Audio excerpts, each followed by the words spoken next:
This is a book review of Competing Against Luck, a story of innovation and customer choice by the late great Clayton Christensen, Taddy Hall, Karen Dillon, and David Duncan.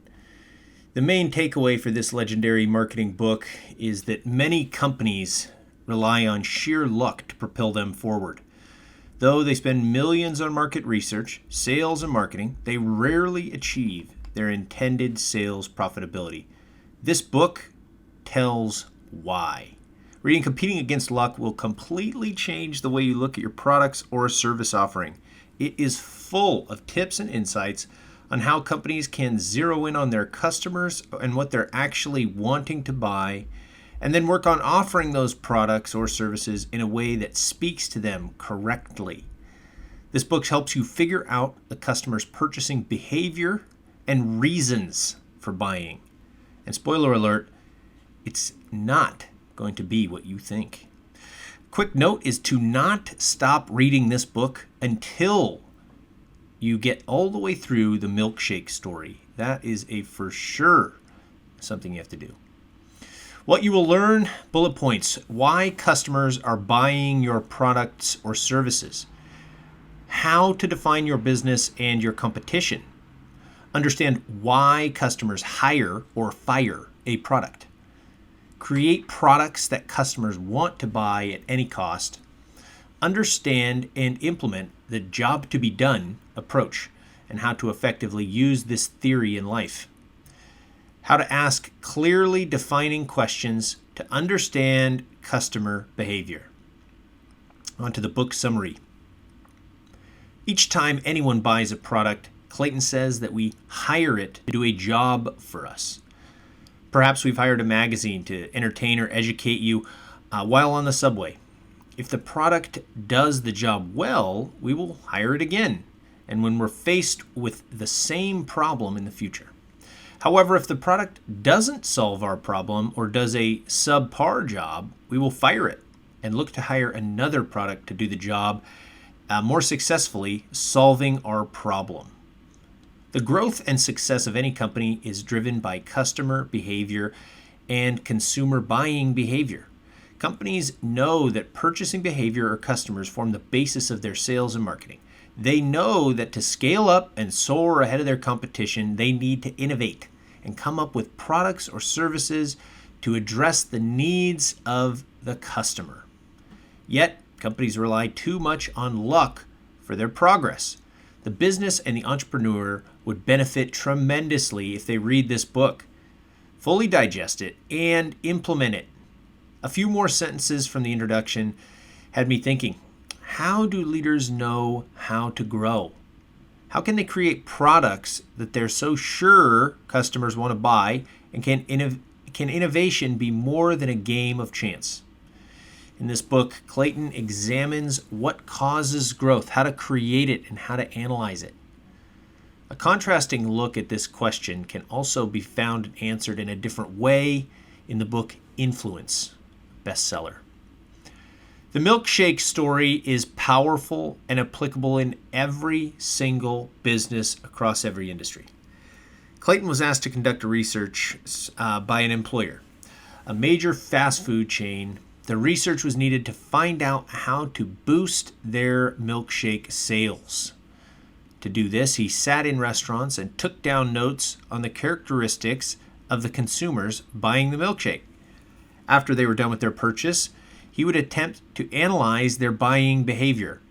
Stopping patrons on their way out, he asked them questions about why they liked the milkshake and what would they change about it. Many suggestions about making the straw thicker, lid tighter, adding more chunky bits to the shake, etc. They poured in.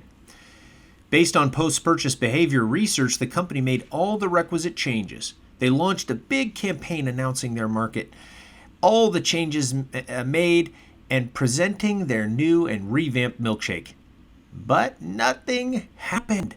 The response was zero, and nothing changed as far as the sales went. This proved to be a defining moment for Clayton. He understood then that he needed to ask the right questions to develop a better understanding of consumer buying behavior. He then stumbled upon what he calls the theory of the job to be done. Wiser and armed with a keener insight on the right question to ask, he goes back to his table in the restaurant. Now he's asking people, what job did you hire this milkshake to do for you? He uses a quick example in Competing Against Luck to describe what he means by that. If you're waiting for a train, you're going to board for a 3-hour train ride, and you decide to purchase a Newsweek magazine, you are not necessarily buying Newsweek magazine because you love the magazine. Most likely you're buying Newsweek magazine because you want to read it to entertain yourself during the 3 hours on the train. On asking people what job they hired the milkshake to do for them revealed many answers, which had no relation to the characteristics of the milkshake. People buying it in the morning gave reasons like it worked in lieu of breakfast and kept them feeling full for a longer period of time. It was a tall, chilled drink that lasted them well through their commute to work. It was a fun treat and helped them delay their lunch.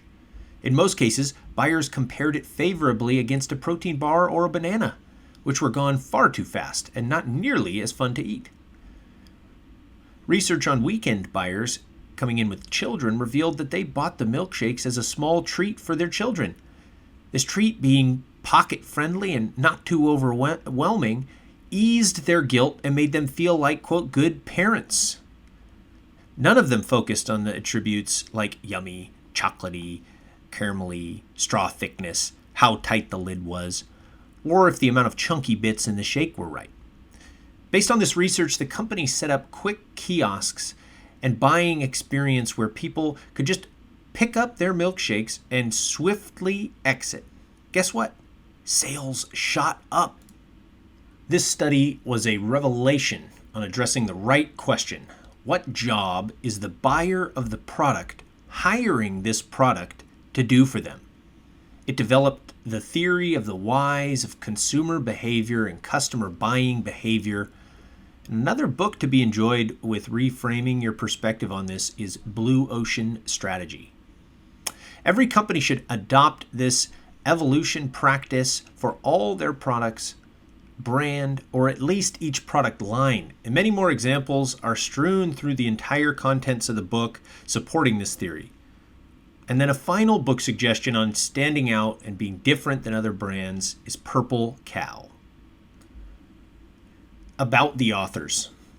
Clayton Christensen, professor at Harvard Business School, was an author of 11 books and a 5-time recipient of the McKinsey Award for Harvard Business Review's Best Article.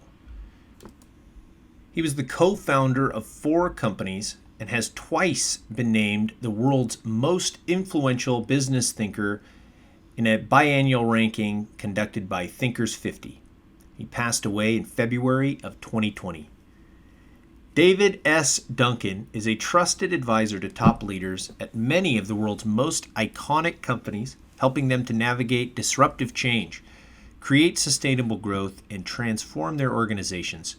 Over the past decade, his work helped to develop and implement jobs theory, has made him one of its most authoritative practitioners.